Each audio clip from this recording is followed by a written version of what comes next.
మల్లికార్జున గారు, జయ వెంకటేష్ గారు, అట్లాగే యూనియన్ అధ్యక్షులు మాణిక్యం గారు, రాజయ్య గారు, అట్లాగే ఇతర పరిశ్రమల నుంచి ఈ పోరాటానికి మద్దతుగా వచ్చినటువంటి కామ్రేడ్స్ అందరికీ నమస్కారము. చాలా ముఖ్యమైన సమస్య మీద కార్మికులు ఇబ్బంది పడుతున్నారు. 1926 ట్రేడ్ యూనియన్ చట్టం ఉన్నప్పుడే, ఇంకా అది రద్దయి లేబర్ కోడ్స్ వచ్చినాయి. ఇప్పుడు మరి ఆ చట్టం ఉన్నప్పుడే ఇవాళ యూనియన్ చట్టబద్ధంగా రిజిస్ట్రేషన్ చేసుకున్నారు. మరి ప్రభుత్వమే వాళ్ళకు అవకాశం ఇచ్చింది. లేబర్ డిపార్ట్మెంట్ వాళ్ళే మీరు చట్టబద్ధంగా 1926 యాక్ట్ ప్రకారంగా మీరు యూనియన్ పెట్టుకోవచ్చు అని చెప్పి అవకాశం ఇచ్చి ఇవాళ మనకు సర్టిఫికేట్ ఇచ్చారు. యాజమాన్యం వారికి విషయం చెప్పాం, అయ్యా మేము చట్ట ప్రకారం యూనియన్ పెట్టుకున్నాము, కంపెనీలో ఏమైనా సమస్యలుంటే మరి చట్ట ప్రకారం మాట్లాడుకుందాము అని చెప్పి మనం చాలా ప్రజాస్వామ్య పద్ధతులలో యాజమాన్యానికి మన వైఖరి కూడా చెప్పాం. కానీ మేనేజ్మెంటు యూనియన్ను గుర్తించకుండా, సమస్యలు ఏమున్నాయో తెలుసుకోకుండా ఇవాళ 5 మంది ఎవరైతే యూనియన్లో ముఖ్యులుగా ఉండి యూనియన్ ఆఫీస్ బేరర్స్గా ఉన్నారో వాళ్ళను ఇక్కడ పని లేదు అనే పేరు మీద వేరే ప్లాంట్లకు మిమ్మల్ని ట్రాన్స్ఫర్ చేస్తామని చెప్పేసి అకారణంగా, ఎప్పుడూ లేదు ఇట్లా ట్రాన్స్ఫర్లు చేయడం. పోనీ గతంలో ఇట్లా ఆనవాయితీ ఉంది, ట్రాన్స్ఫర్ చేసే పద్ధతి ఉంది అని అంటే అది కొంత అర్థం చేసుకోవచ్చు. కానీ ఇంతకుముందు ఎవరు ఎక్కడ ఏ ప్లాంట్ల కార్మికులు అక్కడే ఉంటారు. దేశంలో వీళ్ళకి 120 కంపెనీలు ఉండొచ్చు, కానీ ఒక కంపెనీ నుంచి ఒక కంపెనీకి కార్మికుడు పోయేది ఎక్కడా లేదు. మేము ఉండేది నివాసం సంగారెడ్డి జిల్లా పాశం మైలారంలో కంపెనీ ఉంది. ఎక్కువ మంది కూడా చుట్టుపక్కల గ్రామాల వాళ్ళు ఉన్నారు, ఇంకా కొంతమంది ఇతర ప్రాంతాల నుంచి వచ్చిన వాళ్ళు ఉన్నారు. మరి వీళ్ళని ఏ కారణంతో ఇవాళ మీరు ట్రాన్స్ఫర్ చేశారు అంటే దానికి సమాధానం లేదు. ఇవాళ ఈ ట్రాన్స్ఫర్స్ని ఆపండి అని చెప్పి సంగారెడ్డి జిల్లా డిప్యూటీ కమిషనర్ ఆఫ్ లేబర్కు మరి పిటిషన్లు ఇచ్చాం, అక్కడ ఆందోళన చేశాము. అనేక రూపాలలో ఇవాళ మా నిరసనను వ్యక్తం చేస్తూ మా బాధలు చెప్తూ అక్కడ లేబర్ డిపార్ట్మెంటు కలెక్టర్కు మరి చాలాసార్లు వినతి పత్రాలు ఇచ్చినా, సమస్య చెప్పినా ఇవాళ అధికార యంత్రాంగం పట్టించుకునే పరిస్థితిలో లేదు. చట్టం ఏం చెప్తా ఉంది? యూనియన్ పెట్టుకునే హక్కు ఉందని చెప్తుంది. ఎవరైనా యూనియన్ పెట్టుకున్నారనేటువంటి కారణంతో ఆ కార్మికుల మీద కనుక కక్ష సాధింపు చర్యలకు పాల్పడితే అది అన్ఫేర్ లేబర్ ప్రాక్టీస్ అని వాళ్ళ చట్టం చెప్తా ఉంది. అన్ఫేర్ లేబర్ ప్రాక్టీస్ అంటే చట్ట వ్యతిరేకమైన చర్య. మరి మేనేజ్మెంట్ చట్ట వ్యతిరేకంగా అన్ఫేర్ లేబర్ ప్రాక్టీస్కు పాల్పడతా ఉంటే మేము అడుగుతున్నాం లేబర్ డిపార్ట్మెంట్ ఏం చేస్తున్నది అని చెప్పి. ఇవాళ సంగారెడ్డి డిప్యూటీ కమిషనర్ కావచ్చు, ఇక్కడ ఉండేటువంటి జేసీఎల్ గారు కావచ్చు, కమిషనర్ ఆఫ్ లేబర్ కావచ్చు, ఎందుకు మేనేజ్మెంట్ను ప్రాసిక్యూట్ చేయట్లేదు? ఇవాళ చట్ట వ్యతిరేకంగా పోతున్నటువంటి మేనేజ్మెంట్కు మీరు ప్రాసిక్యూట్ చేయాలి. ఇవాళ వాళ్ళని జైలుకు పంపాల్సినటువంటి అవసరం ఉంది. కానీ ఇలా మేనేజ్మెంట్ బరిదెగించి నువ్వు ట్రాన్స్ఫర్ చేస్తే పోలేదు అనేటువంటి పేరు మీద ఇవాళ వాళ్ళను టెర్మినేట్ చేశారు. ఇవాళ టెర్మినేట్ చేయడం అనేటువంటిది చట్టబద్ధంగా మీకు హక్కు ఉందా అని చెప్పి మేము ప్రశ్నిస్తున్నాం. ఇవాళ మీరు ఛార్జ్ షీట్ ఇచ్చాము, నువ్వు పొమ్మన్న కాడికి పోలేదు కాబట్టి నిన్ను ఉద్యోగం నుంచి తీసేస్తామని చెప్తున్నారు. అయ్యా, ఇంకా ఈ రాష్ట్రంలో లేబర్ కోడ్స్ పూర్తిగా అమల్లోకి రాలేదు. ఇంకా లేబర్ డిపార్ట్మెంట్ వాళ్ళు రూల్స్ మేము ఆమోదించలేదు, రూల్స్ అన్నీ కూడా ఇంకా మరి డ్రాఫ్ట్ ప్రతిపాదనలు ఉన్నాయని మీరు చెప్తా ఉన్నారు. దేశంలో ఏమో మోడీ గారు లేబర్ కోడ్స్ తెచ్చారు. ఇక్కడ ఇంకా లేబర్ కోడ్స్ పూర్తి స్థాయిలో అమలు కావట్లేదు. పాత కార్మిక చట్టాలు ఉన్నప్పుడే మరి మాకు ఈ పరిస్థితి వచ్చింది. ఎవరు సమాధానం చెప్తారు దీనికి?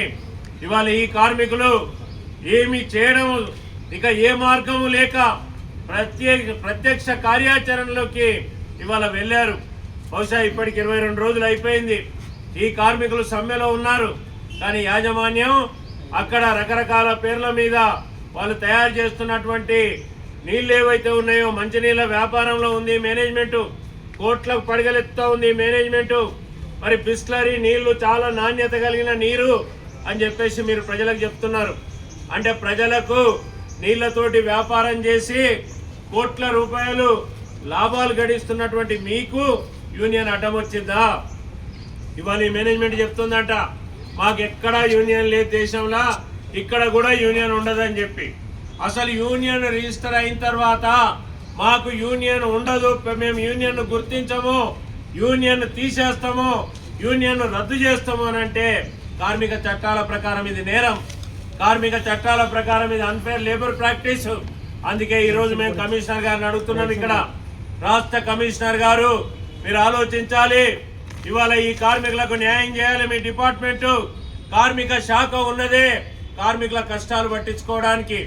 మీరు కార్మికులు ఇలా యాజమాన్యం బరితెగించి కార్మికుల మీద దాడి చేస్తూ ఉంటే మీ శాఖ కూడా కార్మికుల పక్షాన ఉంటుందా, యజమానుల పక్షాన ఉంటుందా? ఇవాళ మీరు ఆలోచించాల్సినటువంటి అవసరం ఉంది. ఇవాళ ఈ రాష్ట్ర ముఖ్యమంత్రి గారు రేవంత్ రెడ్డి గారు కానీ, కార్మిక శాఖ మంత్రి మరి వివేక్ వెంకటస్వామి గారు కానీ మేము అడుగుతా ఉన్నాం, ఈ రాష్ట్రానికి మీరు పెట్టుబడులు రావాలని చెప్తున్నారు, కొత్తగా కంపెనీలు రావాలని చెప్తున్నారు, మంచిదే. కొత్తగా కంపెనీలు రావడానికి ఎవరో వ్యతిరేకం కాదు. కానీ వచ్చిన కంపెనీలు కార్మికులను కాల్చుక తింటా ఉంటే మరి అలా మీ ప్రభుత్వం ఏం చేస్తున్నదని చెప్పి మేము ప్రశ్నిస్తూ ఉన్నాం. అందుకే మేము అనేక రకాలుగా అక్కడ మా నిరసనను చెప్తూ మా ఆందోళన వ్యక్తం చేస్తూ మరి ఎన్ని రకాలుగా ప్రయత్నం చేసినా ఈ యాజమాన్యం బరిదెగించి వ్యవహరిస్తూ ఉంది. ఈ బరిదెగించి వ్యవహరిస్తున్న యాజమాన్యానికి ఇవాళ కళ్ళెం వేయాలి. ఇవాళ ఈ మేనేజ్మెంట్ యొక్క చర్యలు తప్పని చెప్పాలి. ఈ మేనేజ్మెంట్ మీద చట్ట ప్రకారం యాక్షన్ తీసుకోవాలి. తొలగించినటువంటి కార్మికులకు పని కల్పించి ఈ సమ్మె పరిష్కారం చేయడం కోసం మరి లేబర్ డిపార్ట్మెంట్ వాళ్ళు జోక్యం చేసుకోవాలి. మరి లేబర్ కమిషనర్ గారు అక్కడ డిప్యూటీ కమిషనర్లో ఆయన స్థాయిలో ఈ సమస్య పరిష్కారం అయితలేదు. మేము ఇవాళ రాష్ట్ర కార్యాలయం దగ్గరికి వచ్చాము, మీరు జోక్యం చేసుకోవాలి, యాజమాన్యాన్ని పిలిపియండి, సమస్య పరిష్కారం చేయడం కోసం ఇవాళ కార్మిక శాఖ జోక్యం చేసుకొని కదలాలని చెప్పేసి మేము CITU తెలంగాణ రాష్ట్ర కమిటీ వైపు నుంచి డిమాండ్ చేస్తున్నాం. అట్లాగే పోరాటంలో ఉండేటువంటి కార్మికుల మీద మరి చట్ట ప్రకారము మరి ఇంజక్షన్లు తెచ్చి ఇంకా ఇబ్బంది పెట్టే ప్రయత్నం చేస్తూ ఉన్నారు.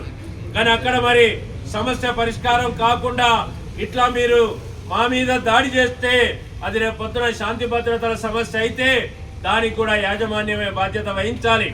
మేము చాలా శాంతియుతంగా ప్రజాస్వామ్య పద్ధతులలో మా నిరసనను మేము వ్యక్తం చేస్తూ ఉన్నాం. అందుకే ఈరోజు సంగారెడ్డి జిల్లాలో ఉన్నటువంటి పాశం మైలారం పారిశ్రామిక ప్రాంతంలో ఉన్నటువంటి బిస్లరీ ఇంటర్నేషనల్ అనేటువంటి ఈ కంపెనీ, ఈ సంస్థ వీడు మామూలుడు కాదు, ఇదేదో చిన్న వ్యాపారం చేసుకునేవాడు కాదు. ఇవాళ మొత్తం దేశవ్యాపితంగా ఇవాళ బిస్లరీ నీళ్ళు అమ్ముకొని ఇవాళ నువ్వు వ్యాపారం చేస్తూ ఉన్నావు.